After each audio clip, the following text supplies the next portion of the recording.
What's up guys? Joey here of YugaTech here in New York City, and this year's Samsung Galaxy Note launch birthed not one, but two new Note devices. The new Samsung Galaxy Note 10 Plus, which we did a video on, you can check it out right here, and also of course the standard Galaxy Note 10. Keep watching for our hands-on.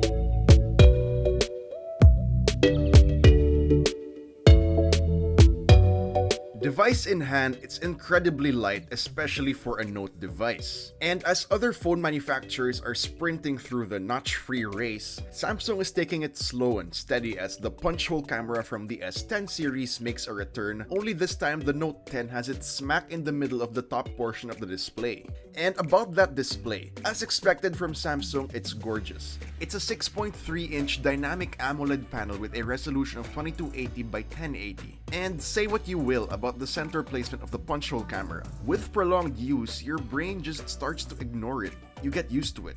And beneath the screen, the ultrasonic fingerprint scanner makes a return, and it's fast and as secure as ever. But that's definitely not all. You can't talk about the screen of a Galaxy Note device without checking out the S Pen. The new unibody S Pen largely remains the same as last year's, only now it supports air gestures. An example of this is how you can control the camera app, switching between the front and rear, switching modes, and zooming in. Now taking a look at the rest of the phone's body, we have the power and volume buttons on the left side. Finally, the Bixby button is gone. But unfortunately, another thing that's gone is the 3.5mm headphone jack.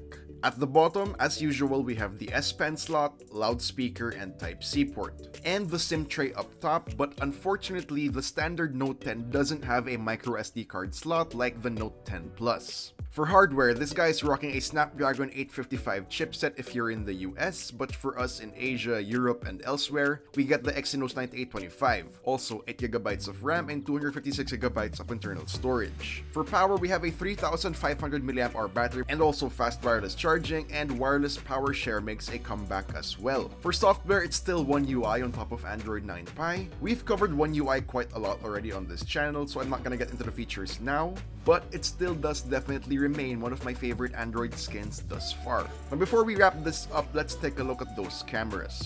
For the Note 10, we have triple rear cameras and a single front camera. Now this is one part of this hands-on that I won't get into as much since we only had access to engineering units. So camera quality won't be up to par with the retail units.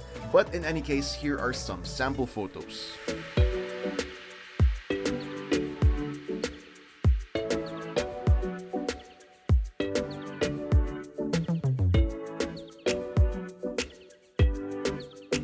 And to finish this video off, I'll leave you guys with my first impressions of the Note 10. Samsung did say that this one would be marketed more towards people who are new to the Note series, kind of like a gateway device. And it certainly does feel that way. For a fuller Galaxy Note experience, you may want to check out the Note 10 Plus, which we also have a video on. Just click on the upper right side of your screen to check it out.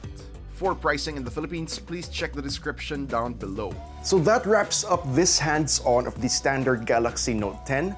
Again, if you haven't seen your hands-on of the Note 10 Plus, click the link right here. And as always, if you enjoyed this video, please do drop a like, subscribe to our channel for more content, hit that bell icon so you don't miss any future uploads, and be sure to visit YugaTech.com for the latest tech news and reviews. This has been Joey, and I'll see you guys in the next one.